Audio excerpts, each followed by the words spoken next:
کبھی سوچا ہے آپ نے کہ اس موبائل فون نے آپ کو لا کر کہاں پر کھڑا کر دیا؟ آپ نے سوچا؟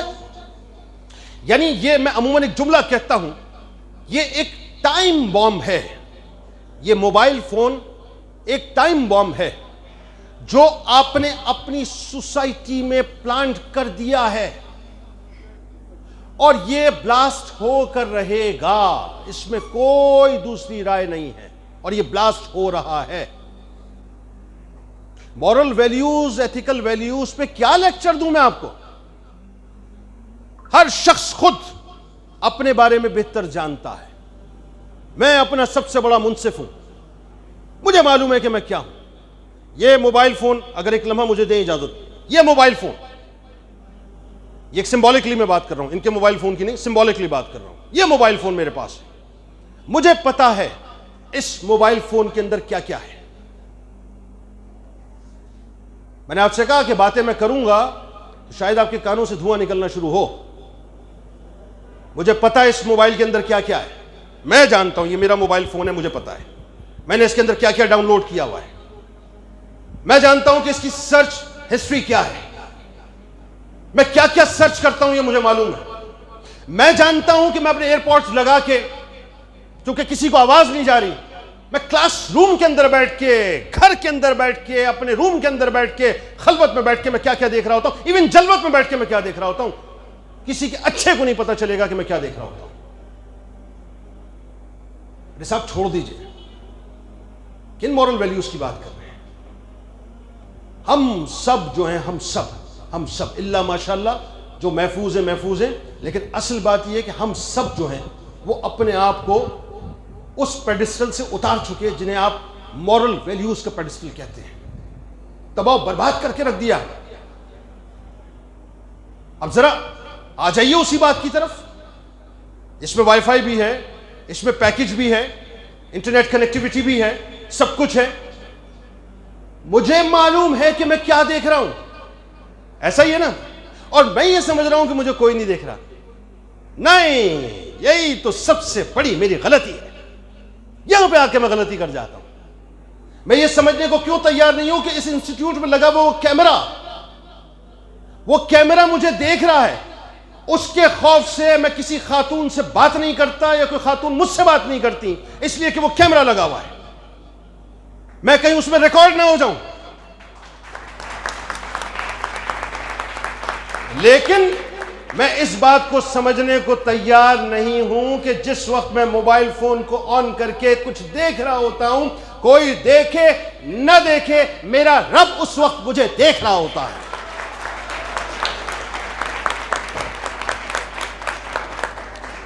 وہ میری شہرک سے زیادہ قریب ہے. وہ میرے دل میں اٹھنے والی اپچ کو بھی محسوس کرتا ہے.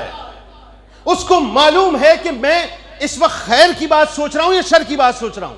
ایون میں آپ کو یہ بات بتاؤں کہ میں اس وقت آپ سے گفتگو کر رہا ہوں نا، میرا رب میری نیتوں پر شاہد ہے کہ جنید اقبال کی نیت داد رسی ہے، مطلب داد چاہتا، داد رسی کا ورڈ صحیح نہیں ہے، داد چاہتا ہے، اپریسیشن چاہتا ہے، یا جنید باقاعدہ کسی کی اصلاح کے لیے یہاں پر آیا ہے.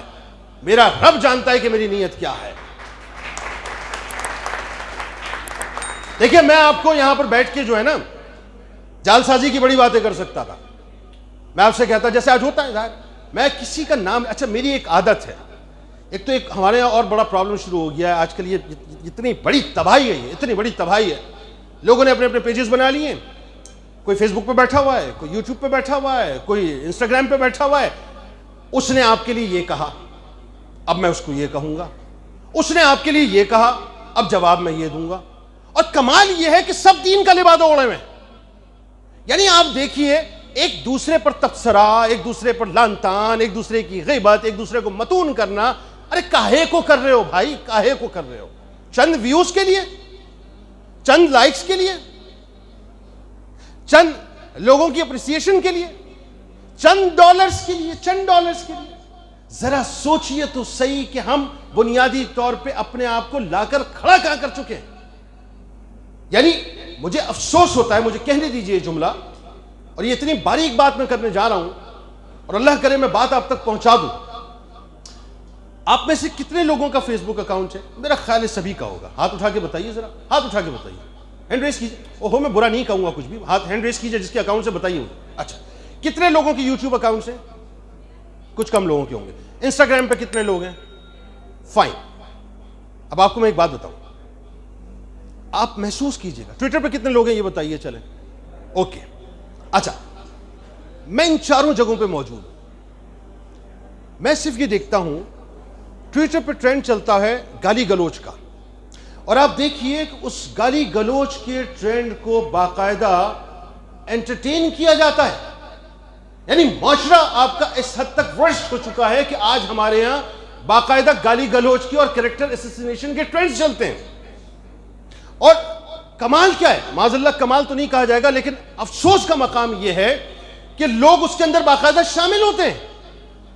یعنی آپ ذرا تصور کیجئے کہ سرکار مدینہ صلی اللہ علیہ وآلہ وسلم کی کیٹیگوریکل حدیث مبارکہ ہے, کیٹیگوریکل, جس کا مفہوم یہ ہے کہ معراج کی رات میرے سرکار نے ایک قوم کو دیکھا کہ جو اپنے جس کے جو ناخن تھے وہ تانبے کی طرح تھے. کیسے تھے؟ کیسے تھے؟ تانبے کی طرح تھے, اور وہ اپنے جسم کو نوچ رہے تھے, یعنی گوشت کو ادھیڑ رہے تھے. آپ ذرا ازیوم کیجئے, ایک لمحے تصوراتی خاکہ بنائیں. میں آپ کو کیسے بتاؤں کہ کوئی لوہے کی اگر چیز ہو میرے پاس اس وقت, کہ اگر وہ لوہے کی کوئی چیز لیجئے, مثال کے طور پہ نائف لے لیجئے, یا ناخن جو ہے نوکدار ہوتے ہیں, ان نوکدار ناخنوں سے وہ قوم اپنے آپ کو چھیل رہی تھی, اپنے گوشت کو اتار رہی تھی. سرکار علیہ السلام نے پوچھا, اے جبرائیل یہ کون لوگ ہیں؟ عرض کیا گیا, یا رسول اللہ صلی اللہ علیہ وآلہ وسلم یہ وہ لوگ ہیں جو لوگوں کی غیبت کیا کرتے ہیں. سمجھ رہے ہیں؟ اتنا شدید ترین عذاب. اور ہم کیا کر رہے ہیں؟ ٹویٹر کے اوپر ٹرینڈ ہے, اور اس ٹرینڈ کے اندر شامل ہو کے ہم ایکچولی الیکٹرانک غیبت خانے کے اندر داخل ہو جاتے ہیں. یعنی پہلے یہ ہوتا تھا پروفیسر صاحبہ, میں نے کسی کے لیے برا جملہ کہا, کسی نے میرے لیے کہا, وہ بات ٹریول کرتے کرتے پہنچتی تھی. آج ایک کلک کے اوپر, ایک کلک کے اوپر لاکھوں کروڑوں لوگ آپ کا سٹیٹس دیکھتے ہیں, اور آپ اس الیکٹرانک غیبت خانے, جسے آپ برقی غیبت خانہ کہہ لیجئے یا برقی بہتان خانہ کہہ لیجئے, اس کے اندر آپ باقاعدہ داخل ہو جاتے ہیں. ذرا سوچئے کہ یہ داخل نہیں ہوتے, آپ مستقل داخل ہیں, مستقل داخل ہیں, اور ہمیں اس بات کی فکر ہی نہیں ہے. یعنی کسی کی میم آ جائے, ہم اس کو انجوائے کرتے ہیں, اس پہ کامنٹ کرتے ہیں, باقاعدہ گالیاں دیتے ہیں, ہنسی ٹھٹا بناتے ہیں, اس کو ڈاؤن لوڈ کرتے ہیں, واٹس ایپ گروپ کے اندر ڈال دیتے ہیں. یعنی یہاں تک عالم ہو گیا ہے کہ آج لوگ باقاعدہ میمز بنا کر اس کے اوپر دھندا کر رہے ہیں. لاکھوں ڈالر صرف اس پہ, کس بات پہ بنا رہے ہیں؟ لوگوں کی کریکٹر اسیسینیشن کر کے. مجھے ذرا جواب دیجئے, اتنے سارے لوگ یہاں پہ بیٹھے ہیں, الحمدللہ ہم سب مسلمان ہیں, سب مسلمان ہی بیٹھے ہیں نا یہاں پہ, سب مسلمان ہی بیٹھے ہیں نا الحمدللہ. ہمارے گھروں کے اندر جو تربیت ہوتی ہے, کیا مجھے بتائیے کہ بیسک تربیت میں جو آپ نے جو کچھ بھی پڑھا ہے, جو کچھ بھی سمجھا ہے, کیا کسی کی میم بنا کر اپلوڈ کرنا جائز ہے؟ چھوڑ دیجئے, اس وقت مفتی صاحبان سے فتویٰ لینے نہیں جاتے نا, آپ کے اندر کا مفتی کیا کہتا ہے, کیا کہتا ہے؟ ذرا سوچئے کہ آپ کا معاشرہ اتنا ورسٹ ہو گیا ہے کہ آپ یہاں بیٹھ کے کہہ رہے ہیں نہیں جو کام ناجائز ہے, حرام ہے, لوگ آج اس کے اوپر پیسہ کما رہے ہیں. یہ آپ کی مورل ویلیوز ہو گئی, یہ آپ کی مورل ویلیوز ہو گئی ہیں کہ عالم یہ ہو گیا ہے کہ لوگ سوشل میڈیا کے اوپر باقاعدہ بیٹھ کر کیمپین چلاتے ہیں, ایک دوسرے کو متون کیسے کرنا ہے, ایک دوسرے کو برا بھلا کیسے کہنا ہے. یعنی میرے سرکار علیہ السلام نے تمام لسانیت کے بتوں کو گرا دیا. آج بھی ہم لسانیت کے بتوں کو, قبائل کے بتوں کو, پولیٹیکل ایفیلیشنز کو ہم لے کے بیٹھے. ایک پرچم ہے بس, ایک پرچم, وہ محمدی پرچم ہے بس.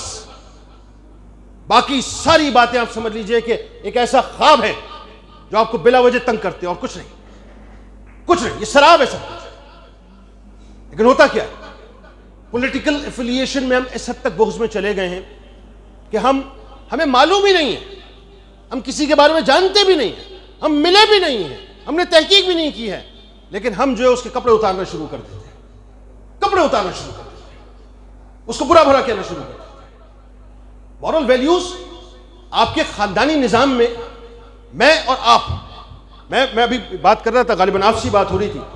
میں وہ جنریشن ہوں جس نے ٹرانزسٹر دیکھا ہے. میں وہ جنریشن ہوں، بہت سے آپ لوگ ایسے ہوں گے، میں بظاہر عمر میں چھوٹا لگتا ہوں لیکن میں بہت قدیم آدمی ہوں.